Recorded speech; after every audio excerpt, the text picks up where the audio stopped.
लगता है बहू सब्जी के खेत में पैदा हुई थी।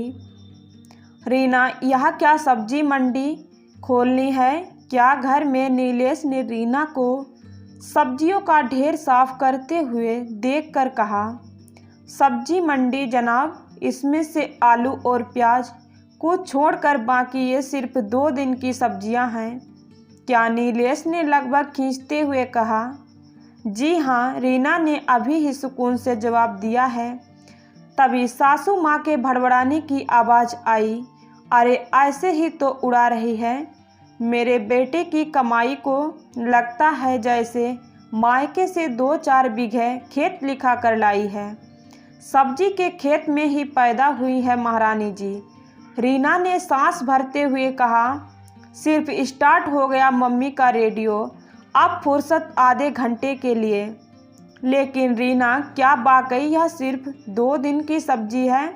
जी हाँ पतिदेव, और यकीन मानिए मुझे इसमें से मुश्किल से कोई एक ही सब्जी मिलेगी खाने को। मतलब सुनिए, यह करेले का जूस सुबह सुबह पापा के लिए, चुकंदर, टमाटर, पुदीना अलावा और अदरक का मिक्स जूस ननद रानी की ग्लोइंग स्किन के लिए, बैंगन और कद्दू, आपके फेवरेट शिमला मिर्च, पिंस पत्ता गोभी पोहा या चिल्ला में डालने के लिए, नाश्ते के लिए टमाटर, प्याज, मिर्च, धनिया सभी में पड़ता है लगभग। और दाल बिना पापा का पेट नहीं भरेगा। बच्चों को आलू चाहिए और मेरे लिए कभी फिर सब्जी बचेगी या फिर दलिया, सिर्फ चटनी, या जो मम्मी जी मुझ पर इतना चिल्ला रही हैं।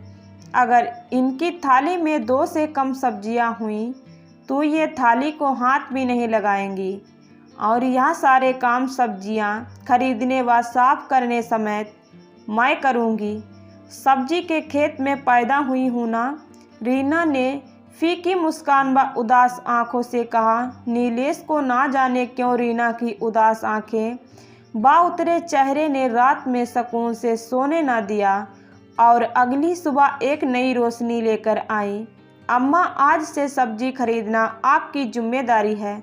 रीना तो मेरी कमाई यूं ही लुटाए दे रही है और बिट्टू पापा का और अपना जूस तुम बनाओगी और साथ में अपनी भाभी को भी पिलाओगी।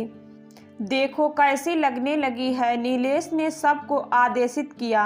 अगली सुबह बचत के चक्कर में माता जी ने कोई सब्जी नहीं खरीदी। पुरानी सब्जियों में से 2 दिन काम चला, पर तीसरे दिन ना पिताजी को जूस मिला, बिट्टू को ऊपर से कम, सबकी थाली में भी सिर्फ एक सब्जी और दाल पहुंची। पर रीना का काम जरूर आधा हो गया।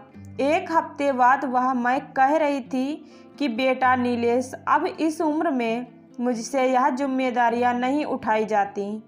ऊपर से मैं समझ गई हूँ कि गलती बहू की नहीं बल्कि हम सब की है। वह बेचारी तो मुफ्त में सब बातें सुन रही थी। यही मैं आपको समझाना चाहता था। माँ को अगर कोई पलट कर जवाब नहीं दे रहा तो यह उसकी कमजोरी नहीं, उसके संस्कार हैं।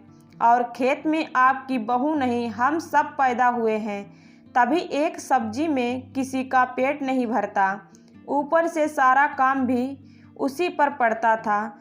भैया, आज से सब्जी लाने और साफ करने का काम मैं करूँगा, देवर ने कहा। जूस और नाश्ता मैं बनाऊँगी, ननद बोली। सब्जियाँ मैं काटूँगी, मम्मी जी ने कहा।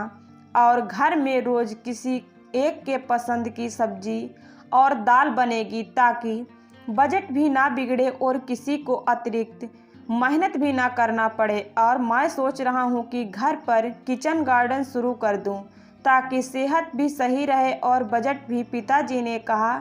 और पूरा परिवार एक साथ मुस्कुरा उठा। दोस्तों, अगर ऐसा होता है कि सबकी परवाह करने वाले को ताने व उल्हाने सुनने पड़ते हैं, इसलिए अगर कोई आपकी परवाह करता है तो उसके शुक्रगुजार बनिए, उसकी कदर कीजिए। दोस्तों, कहानी कैसी लगी कमेंट के ज़रिए ज़रूर बताएं। चैनल पर नए हैं तो सब्सक्राइब ज़रूर करें। बहुत बहुत धन्यवाद आप सबको मेरा वीडियो सुनने और पढ़ने के लिए। फिर मिलती हूँ नए ब्लॉग के साथ, तब तक के लिए